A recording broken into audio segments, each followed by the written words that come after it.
رجعنا لكم ويسعدنا ان يكون معانا الاستاذ احمد شاهين، وهو عالم من علماء الفلك. اهلا بيك معانا. اهلا دكتور نشوى. وحضرتك كمان خبير في الابراج وعضو في الاتحاد الامريكي للفلكيين.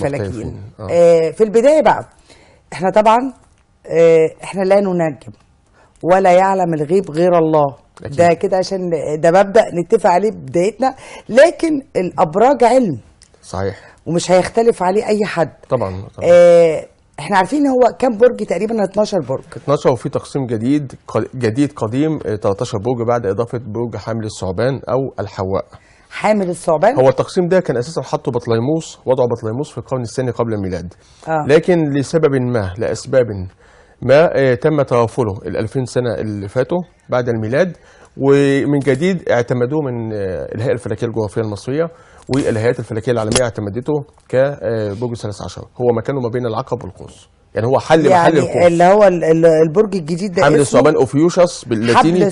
حامل الثعبان ده ما بين العقرب في السماء، شكله اكنه واحد شايل تعبان. فهو مكانه بعد العقرب، محل القوس بعد العقرب يعني تاريخ ميلاد، يعني التاريخ كام؟ اللي هم مواليد من 29 نوفمبر حتى 17 ديسمبر لم يعودوا مواليد القوس، وانما اصبحوا حامل الثعبان. من 29 نوفمبر حتى 17 ديسمبر اصبحوا مواليد 17 حامل الثعبان. يعني دول كلهم بقوا حامل الثعبان. تمام. وطبعا دي في صفات جديده انا جايبها، وانا جايب حتى التقسيم الجديد. الاول نشوف التقسيم الجديد للابراج. هسالك ليه انتوا اتقسم ده لحامل الثعبان، وليه اضاف البرج ده برضه من الناحيه العلميه؟ هو كان متواجد في بطليموس في القرن الثاني قبل الميلاد، لكن تم توافره بسبب ان التقويم الميلادي اساسا خاطئ. نحن العرب والمسلمون نعتمد على التقويم القمري اللي هو الاشهر الهجريه، محرم صفر الى اخره. اما التقويم الميلادي فهو خاطئ من الاساس. اللي حطه اليوليوس اللي هو الامبراطور ارسطس او اوغسطين، حتى هنلاقي شهر فبراير في سنه كبيسه وسنه بسيطه، ساعات بيعتمدوه 28 يوم وساعات بيعتمدوه 29 يوم. هم لصموا، جابوا من هنا وجابوا من هنا وجابوا من هنا وعملوا شهر جديد ما كانش اصلا فبراير موجود، وبالتالي بالعافيه عملوا 12 برج او 12 شهر في السنه، وبالتالي فلم يعد هناك حاجه الى البرج الثالث عشر فتوافروه. فدلوقتي عشان احنا في عصر انا بسميه عصر الدلو او كشف الاسرار ونهايه الزمان، روحانيات، فبدات الاسرار تتكشف. الحاجات اللي وقعت وسقطت سهوا او عمدا من علماء الفلك على مر السنين اعادوا تواجدها في العصر اللي احنا بنعيشه، انا بسميه عصر نهايه الزمان. انا معلوماتي في برج الجدي. تمام. هبدا بالجدي اللي هو في منين لفين؟ طيب هو الاول نبدا من بدايه السنه من يناير. انا عايز ابدا حضرتك توقعات. طبعا التقسيمات انا جايب التقسيمات الجديده، لكن دلوقتي هبدا كل برج عشان الناس كلها تسمع، في المهنه، في الحب، في العاطفه، في العلاقات الشخصيه هبدا فيها. بس انا عايز الناس تعرف برضه التقسيمات الجديده للابراج. ايوه دي اللي عايزين نوضحها. أيوة. يعني مثلا انا برج السرطان، ما عادش بيت الجوزاء. يعني انا سرطان بيت جوزاء. تترحل برج والجوزاء، لكنه يعني احنا بنرحل برج بعد ولا قبل؟ يعني الجوزاء بقى طور، والجدي بقى، والدلو بقى جدي، والجدي بقى قوس، والقوس بقى حامل ثعبان الى اخره. يعني هي كل واحد اترحل بالظبط. لكن الترحيل حاصل والتغيير حاصل، لكنه لن يؤثر الا على صفات بسيطه للمواليد الابراج. يعني التغيير حاصل لكن التاثير بسيط، لانه بيؤثر على بعض صفات الناس. طبعا لو قلنا التقسيم الجديد للابراج، هنبدا ببرج الجدي. تمام. برج الجدي بيبدا من 20، ده التقسيم الجديد. من 20 يناير حتى 16 فبراير اصبحوا مواليد برج يعني برج الجدي من 20 يناير حتى 16 فبراير. برج الدلو مواليد 16 فبراير حتى 11 مارس. الحوت من 11 مارس حتى 18 ابريل. الحمل من 18 ابريل حتى 13 مايو. الثور من 13 مايو حتى 21 يونيو. الجوزاء من 21 يونيو حتى 20 يوليو. برج السرطان من 20 يوليو حتى 10 أغسطس. الأسد من 10 أغسطس حتى 16 سبتمبر. برج العذراء يبدأ من 16 سبتمبر حتى 30 أكتوبر. يعني العذراء بقى من 16 سبتمبر. كان زمان من 23 يعني 17 داخل البرج. طبعا داخل العذراء. طبعا كان الأول من 23 8. كان دلوقتي بقى أسد. 23 8 اصبح اسد. الميزان من 30 اكتوبر حتى 23 نوفمبر. العقرب من 23 نوفمبر حتى 29 نوفمبر. العقرب اصبح 6 ايام فقط. العقرب الوحيد من 23 نوفمبر حتى 29 نوفمبر. 6 ايام من 23 نوفمبر لحد 29 نوفمبر. لحد 29 فبالتالي نوفمبر. مواليد الدوائر طبعا اي برج بيتقسم للعشريات، هم 30 درجه، اي برج 30 درجه، 10 10 10. بنقول مثلا مواليد الدكتوره نشوى مثلا مواليد الدايره الثانيه من برج كذا الى اخره. ما عدا العقرب اصبح 6 ايام فقط لا غير. بالظبط كده. جميل. طيب اللي يعني مخرجتنا في بقى أكمل. مخرجتنا 30 اكتوبر دي تبقى في برج دلوقتي اكمل لسه فاضل برجين. احنا نقول العقرب لحد 29 نوفمبر. برج حامل الثعبان مواليد من 29 نوفمبر حتى 17 ديسمبر اللي هم كان زمان القوس. اما برج القوس فيبداوا مواليد من 17 ديسمبر حتى 20 يناير. ده القوس بقى من 17 ديسمبر حتى 20 يناير. طيب هي 30 اكتوبر يبقى ايه؟ هي مواليد 30 اكتوبر اخر برج العذراء. كان زمان الميزان دلوقتي العذراء. الدايره الثالثه من برج العذراء اخر برج. طب نبدا بقى من القوس. الابراج. نبدا من القوس لان هو من 17 ديسمبر لحد 20 يناير. تمام. من 17 ديسمبر 17 ديسمبر اخر برج حامل الثعبان. يعني يبدا، ما هو 17 اخر يوم، اول برج واخر البرج بيدخل فيه البرجين. يعني مثلا حامل الثعبان والقوس. اللي يفرق كده بقى ايه؟ يعني مثلا واحد بيقول لي 17 ديسمبر، انا عندي تقسيم ممكن حامل الثعبان وممكن القوس. ايه اللي يفرق؟ ساعه الميلاد. اقول له انت مولود امتى؟ لا مولود مثلا بعد منتصف الليل يبقى انت دخلت في القوس، بدا يرحل للقوس. لو انت مولود ظهرا يبقى انت لسه في حامل الثعبان. طبعا هنبدا بالقوس على جميع الاصعده. السنه الجديده هنلاقي ان يعني في اتخاذ قرارات حاسمه خلال العام الجديد. في الاشهر الحاسمه ليه خاصه على مستوى المهنه والماده في شهر ابريل او الربيع، مستوى شهر الربيع. بالنسبه للعلاقات العاطفيه والشخصيه والحب اللي مواليد برج القوس، هنلاقي ان العلاقات للاسف بعكس المهنه والماده زي ما انا جاي. مواليد برج القوس هتبقى حياتهم العاطفيه مضطربه اغلب فترات السنه وليس كل العام. طب القوس هنا ترابي ولا مائي؟ القوس ناري. الابراج انا هقولها التقسيم. في ابراج ناريه، في مائيه، في ترابيه. يعني القوس ده ايه عشان كل برج نقول؟ الحمل والقوس والاسد ناريه، طباع ناريه. مواليد برج العقرب والسرطان والحوت مائيه. الثور والجدي والعذراء ترابيه. وفي هوائيه الجوزاء والميزان والدلو.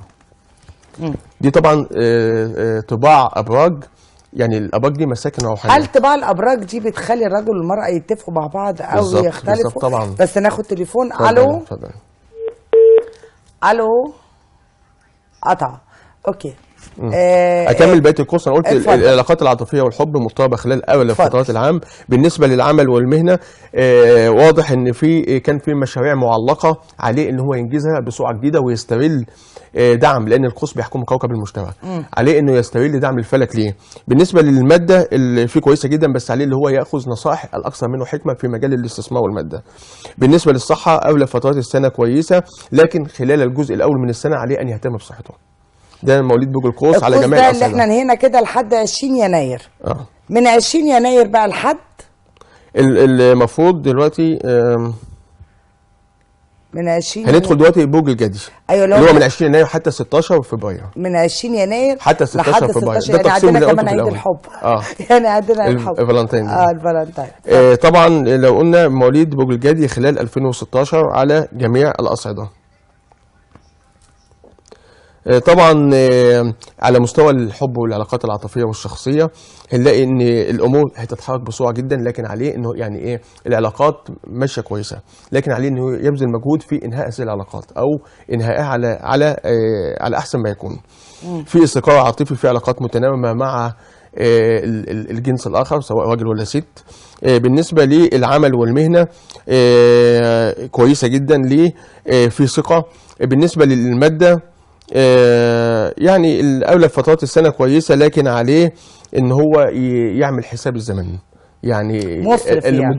لا مش مصرف، هو مش طبعا مصرف، لكن عليه السنه دي هيلاقي الانفاق عنده قابليه للانفاق ببذخ، فعليه ان هو يمسك ايده السنه دي تحديدا. ناخد تليفون. الو. ازيك يا استاذه نشوى؟ اهلا وسهلا. اتفضل. معاك يا عبد الفتاح حامد يا استاذه نشوى. اهلا بيك يا استاذ عبد الفتاح. الاول اقول كل سنه وانتم طيبين بمناسبه المولد النبوي الشريف. كل سنه وانتم طيبين. راس السنه وانتم طيبين اول حاجه دي. وبعدين برضو تحيه لحضرتك كل سيده مصريه تعمل اللي تنزل عملها في الجو المطر والشديد ده. لكل سيده مصريه تحيه كبيره قوي يا استاذه نشوى عشان الجو ده والله. كل سنه وانت طيبين. الجو والله على فكره الدنيا ممطره وكل حاجه، بس الجو فيه دفى وجميل جدا على فكره يعني. ما هو جميل، بس انا احيي المراه المصريه ليه عن الرجل هو مطالب ان ينزل شغله، انما السيده المصريه الجميله المحترمه بتنزل في المطره دي ليها كل. ما احنا بنقول مساواه ليه يا فندم عشان ننزل زي الرجاله، يعني مش معنى الرجاله بس اللي هتنزل، ما احنا لازم ننزل ونتعب زيهم برضو يعني. ماشي يا استاذه نشوى، ماشي. تحياتي لحضرتك ولكل سيده مصريه. المهم انا عايز اسال استاذنا العزيز، مثلا انا مواليد شهر 9. كام 9؟ هل كل المواليد بتوع 9 ان كنت انا هكون سعيد؟ هل كل مواليد 9 هيكونوا سعداء؟ وهل لو انا كنت اتبوأ مكانه كبيره مثلا، هل كل مواليد البرج هتبوأ مكانه كبيره؟ انا مش بعتقد قوي في الامور دي، لكن هو هيجاوبنا بقى. واشكرك واشكره وكل سنه وانتم طيبين. شكرا يا استاذ عبد الفتاح. طبعا رد على الاستاذ عبد الفتاح، ولازم يحدد العام، لان دلوقتي شهر 9 بيقول لك انت فهمت سؤاله؟ طبعا. يعني هو بيقول لك انا مش معنى ان انا كويس، معناه ان كل مواليد البرج هيبقوا كويسين. ما هو ده اللي بنقول عليه. اولا هو لازم 9 دلوقتي يدخل ما بين الاسد وما بين العذراء، ده بصفه عامه. بس هنا في لخبطه يا استاذ احمد، يعني الناس كانت متعوده ان البرج يبدا من 21، بدانا دلوقتي البرج بقى ايه؟ ده مثلا بتقول العقرب 6 ايام. تمام، ده يعني التقسيم الجديد، لكنه لن يؤثر على الناس بصفه كبيره، يعني تقريبا هامشي. التقسيم ده جه نتيجه ايه؟ التقسيم ده اساسا كان موجود. الابراج ما هي الابراج؟ هي نقاط وهميه لتوزيعات نجميه معينه، مجموعه نجوم بتشكل اشكال. كان العرب في الصحراء كان بيهيموا على نفسهم، فكان بيشوفوا مع نفسهم، فكانوا بيشوفوا مجموعات نجميه دي بتشكل واحد ماسك قوس، ده شكل الحمل، ده شكل الجدي، فقال لك من هنا دي الاشكال. فحامل الثعبان شخص حامل ثعبان، التقسيم ده كان موجود لكن تم توافره عشان تقويم الميلاد اساسا خاطئ، فدلوقتي اعادوا تصحيح الخطا. بالنسبه لكلام الاستاذ عبد الفتاح هو كلامه صحيح، طبعا ليس كلهم سعداء، لان البرج العذراء مثلا في 30 مليون على مستوى العالم مواليد برج العذراء، مش معقول اقدارهم واحده، مش هيتجوزوا نفس الشخص، مش هيعملوا نفس العمل. طب اسال سؤال مثلا، برج العذراء كامراه تتفق مع ايه ابراج اخرى؟ او بصفه اساسيه التراب اللي زيها، وخاصه الجدي. يعني احنا قلنا الابراج الترابيه في الجدي، في العذراء، في الثور. الترابي يتفق مع الترابي، لو قلنا العذراء تحديدا اللي يتفق معاه بنسبه كبيره جدا الجدي، لكن ليس بصفه مطلقه وانما بصفه نسبيه. في عوامل تانية بتدخل معايا لما باجي بحسب. زمان انا كنت دايما اسمع ان الجدي يتفق جدا مع السرطان. الجدي بالظبط كده، ما بقول لحضرتك ايه، بالنسبه اساسيه جد، بس بنسب، في بنسبه 100%، في 60%، أيوة. بنسبه 90 من 90 ل 100% العذراء مع الجدي، بالنسبه السرطان بنسبه 65 ل 70%. وخاصه لما السرطان، يعني في حالات انا اعرفها الام جد والبنت سرطان. السرطان من صفاته ان هو متعلق بالام جدا سواء راجل ولا ست. ده من ضمن صفات السرطان ان هو اكثر الناس روحانيه، اكثر الناس تحدثا عن الماده، ليسوا بخلاء لكنهم الفلوس على لسانهم على طول، واكثر الناس تعلقا بالام. فكلام حضرتك صحيح بخصوص السرطان والجد. الو الو ايوه منى. الو ايوه مساء الخير. مساء النور يا منى. انا 31/10. 31/10. اوكي. ايوه انا دلوقتي كنت العقرب. انا بقيت الميزان، بقيت مواليد الدايره الاولى لبرج الميزان. بقيت الميزان يا منى. برج الميزان الهوائي، التناوم والتوازن والاستجابه. حسيتي نفسك دلوقتي اكثر تناوما واستجابه وتوازنا اكثر من الاول. طب وده ممكن يغير في سلوكياتي، في طباعي؟ لا، لن يؤثر على صفاتك او طباعك. طبعا الابراج بتؤثر على الصفات، هو سيكولوجيكال استرولوجي، لكنه لن يؤثر الا بصفه بسيطه جدا جدا، تغير بعض الصفات، لان في عوامل فلكيه ثانيه. اخبار الجو عندك ايه يا منى؟ نعم. اسكندريه فيها مطر؟ مطر بس الجو حلو. الجو حلو، في سلوك. بيقول لك الاسكندريه تكتسب البياض. طبعا اسكندريه جميل. خير. طب ممكن تقول لها البرج بتاعها بقى عشان هي طيب حاضر. هي قالت لي 31 اكتوبر، يعني انت مواليد الدايره الاولى من برج الميزان. بصفه عامه في جميع المجالات، برج الميزان العام الجديد اللي هو 2016، لو قلنا على مستوى الحب والعلاقات الشخصيه والعاطفيه هنلاقي ان العلاقات على احسن ما يكون، يعني كامله من جميع النواحي. انت هتكوني قادره، لو انت مش مرتبطه هتكوني قادره بالكاريزما بتاعتك ان انت تجذبي شريكك العمل الجديد.